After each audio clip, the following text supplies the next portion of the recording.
Oi pessoal, mais uma edição do Puxa Conversa. Muito obrigada a todos por terem participado e bora lá!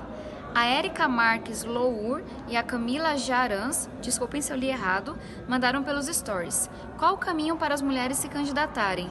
Como foi sua experiência com a pré-campanha? Érica, Camila, quando a gente fala de mulheres na política, eu acho que tem um ponto que é bem importante de ser feito. Muita gente diz por aí que mulher não vota em mulher, que mulher não quer ser candidata, e isso não poderia estar mais longe da verdade.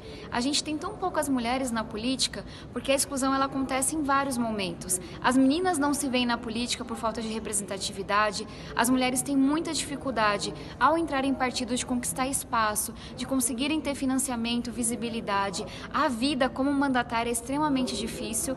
Tem um episódio da campanha que para mim resume muito, que é uma senhora que me interrompeu bem no comecinho para perguntar se eu era mesmo candidata, se tinham deixado eu me candidatar e ela queria ver um tipo de certificado. Então, para dizer que sim, é mais duro, é mais longa a trajetória pra gente. Mas o que mais me inspira é saber que mais mulheres na política não é questão de capricho, é a gente ter políticas mais efetivas de combate à corrupção, de inclusão das pessoas, enfim, de desenvolvimento econômico e tudo isso comprovado mundo afora. E aí quero já fazer um convite para vocês. A gente vai lançar nas próximas semanas o Vamos Juntas, que é um projeto suprapartidário nacional para levar mais mulheres para a política, e eu adoraria ver a Érica e a Camila participando junto com todos vocês. O Douglas 4 mandou pelos stories. Se sua visão divergir do acredito, você votaria diferente? Douglas, eu entendo e respeito sua pergunta, mas eu acho que vale dizer que ela não faz muito sentido e vou explicar por quê. O movimento Acredito não funciona como um partido. Ele se propõe a ser uma ponte entre a sociedade civil, cidadãos comuns que nunca participaram da vida partidária, da política formal, e os partidos, e a política, e o parlamento, etc. Então não tem isso de fechar a questão, ou enfim, de ter uma coisa que a gente tenha que seguir no movimento. Muitas coisas são construídas de baixo para cima. A gente tem 7.000 voluntários e já houve vários momentos com pautas e comissão externa e etc., em que a demanda foi sendo construída pelos voluntários e chegou até os mandatários.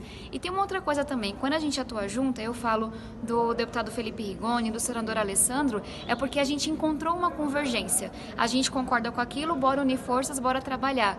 E foi assim com as emendas que a gente já apresentou, foi assim quando o nosso gabinete compartilhado colocou a mão na massa para poder pensar a agenda social. Então não tem muito isso de fechar a questão, de não concordar, porque a gente só trabalha naquilo que é convergente. Vitor mandou essa pergunta. O que está sendo feito a respeito do Fundeb? Acha que conseguem resolver até dezembro?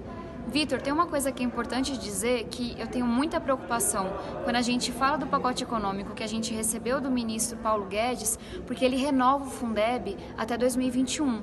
E eu digo que isso é preocupante porque, como vocês sabem, quem está acompanhando, o Fundeb vence no ano que vem e a Câmara vem fazendo um trabalho muito sério, já há muitos meses, de pensar um novo Fundeb, que tenha uma maior participação da União, que seja mais redistributivo, que incentive qualidade na ponta. Então eu acho que seria, enfim, é estranho que a gente simplesmente renove o modelo que a gente tem hoje, quando tem meses de discussão de um Fundeb muito melhor, muito mais equitativo. E eu acho sim que a gente consegue pautar até dezembro. Sou titular da comissão do Fundeb, venho trabalhando ativamente, semanalmente por isso, e acho que logo mais a gente vai ter boas novidades. A Thaís Ferp mandou: como aprovar projetos que vão contra o interesse da maioria dos parlamentares?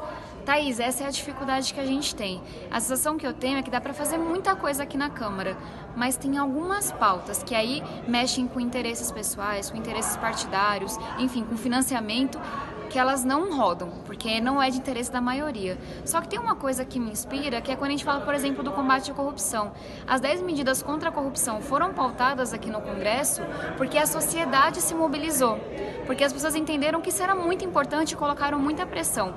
Então eu acho que é sim possível a gente pautar e aprovar projetos que vão contra o interesse da maioria, enfim, dos políticos aqui no Congresso, dos parlamentares, mas a população tem que se engajar e tem que estar bem focada nisso. E tem uma pauta que não entrou no radar das pessoas, que é, por exemplo, um PL que foi aprovado aqui na Câmara, que basicamente liberou Caixa 2, que basicamente tirou o teto de campanha. Então eu acho que a população tem que olhar para isso, tem que olhar para projetos de aumentar o fundão, o que para mim não faz sentido nesse momento de país, tem que olhar para quem está querendo, enfim, dar mais benesses para os partidos, quando eles têm que ser mais democráticos, mais transparentes, e seria muito bom poder contar com a mobilização de todos vocês, porque isso aumenta muito a força da nossa atuação aqui na Câmara. O Wellington Raimundo mandou pelo Facebook. Queremos saber sobre projetos que cortem e ou limitem gastos políticos com mordomias. De alguns anos para cá, é possível notar projetos apenas a favor dos políticos. Por enquanto, não vi um projeto aprovado que os limitem de utilizar dinheiro público de maneira desnecessária. Wellington, concordo 100% com você. E essa pergunta tem muito a ver com o que a gente acabou de falar. Políticas que de fato tirem, enfim, benesses e coisas absurdas, elas são impopulares. Agora, se a população se mobiliza, a gente consegue fazer isso com muito mais força. E tem um projeto que eu estou apoiando, que é uma PEC do deputado Pedro Cunha Lima, que a gente está chamando de PEC dos penduricalhos, que quer acabar com auxílio XYZ de todo mundo que receba acima de 10 mil reais, o que a gente entende que é muito dinheiro. Então essa PEC já foi apresentada, ela vai ter uma dificuldade de tramitação, mas se a população se unir a esse esforço, a gente tem muita chance de aprová-la. Pessoal, mais uma vez, muito obrigada pela participação, pelas perguntas. Continuem enviando, a ideia de fato é a gente aproximar um pouco o mandato de todos vocês e a gente está por aqui. Até mais!